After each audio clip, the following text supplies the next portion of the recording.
Hi everyone, it's Liam here from Rating the Races. Um, this video is going to be about a horse that I like for the Chester Cup. And it comes back to the race last year. Last year's winner, Falcon 8, is in it again. And you can see he's actually being backed in at the moment, 8's 13 to 2, for a repeat of the Chester Cup. The horse I like, and I think is very much overpriced, almost based on Falcon 8, is the second horse, the Grand Vizier. The Grand Vizier was rated 103 that day, and is now rated 101, and will therefore be £7 better off with Falcon 8 for 3 lengths.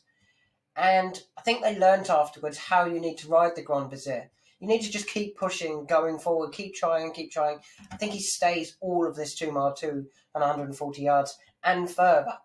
And he reversed the places in the Queen Alexandra Stakes. Falcon 8, you can actually see I put him as my third best that day, and he disappointed back in 9th. The Grand Vizier was third. Was that a good run?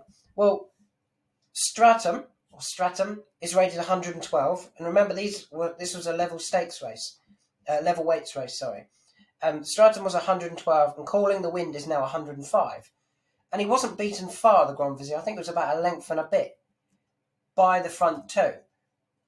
Now, if they all ran off level weights and Stratum was giving the Grand Vizier, would now be essentially £11 better off and £4 with Calling the Wind. That would see the Grand Vizier probably win another race at Royal Ascot.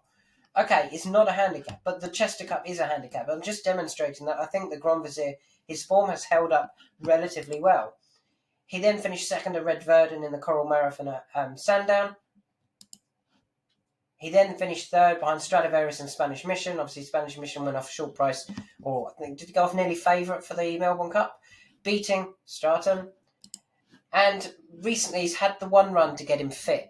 Now, he's had the run, and he finished 6th of 6 at Wolverhampton over 2 mile. I always say that the all-weather works out to be less than the actual trip compared to the turf. So if a turf race is over 2 mile, I think the race is over 2 mile. If a all-weather race is over 2 mile, I think it's about 1 mile 6. Well, I've just said the Grand Vizier wants 2 mile 2 on the flat and more, and to just keep going forward. Now, he didn't here. They dropped him at the back. This looked like a race to get him fit. And I think he'll be back for this Chester Cup. Obviously, Ian Williams has won it before with Magic Circle, who interestingly was actually having his second run in the race when winning it. Magic Circle was. He had finished 5th in 2017 before winning it in 2018. Now, I felt the two eye catchers from last year were Hochfeld and Coeur de Lion. Neither of those run. So if we've only got the two that have the course and distance form, the real Chester Cup form, to go on in that race, and Falcon 8 is 8s. Let's see where the Grand Vizier is. He's down here at 20s. I think that's way too big. I'd have him up here somewhere. Or he's better weighted with Falcon 8. I think they know how to ride him now. I think last time was clearly a prep run. And there's plenty to like about the Grand Vizier's chances for me. And I think at 20 to 1, I'll be having a bet on him at 20s. So that's my Chester Cup horse. There are some more videos to come today.